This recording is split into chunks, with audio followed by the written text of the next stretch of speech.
Một mẫu máy phân khúc tầm trung 2 củ 500. Như các bác có thể thấy đấy ạ. Động cơ 4 thì xăng riêng nhớt riêng. Huvanda model là HP35. Máy rất chi là ngon các bác nhá. Trên này được dập chìm này. Dập chìm nhá các bác nhá. Huvanda dập chìm. Côn thì sử dụng côn lại rất ngon này. Côn này thì bên này phần này là nhôm này. Đấy. Đi kèm tặng cho các bác này. Chắn cỏ lại lớn này.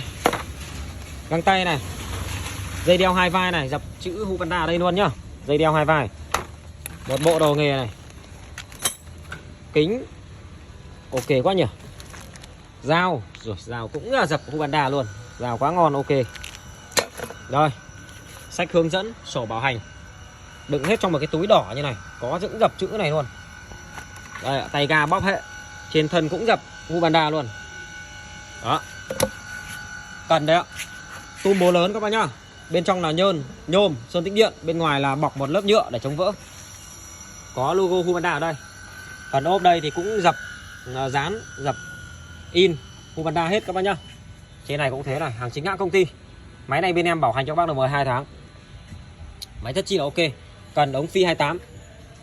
Sơn tĩnh điện đây, đầu bò này êm du luôn các bác nhá. Đầu bò này thì các bác biết là cái máy cắt cỏ hay hỏng đầu bò đúng không?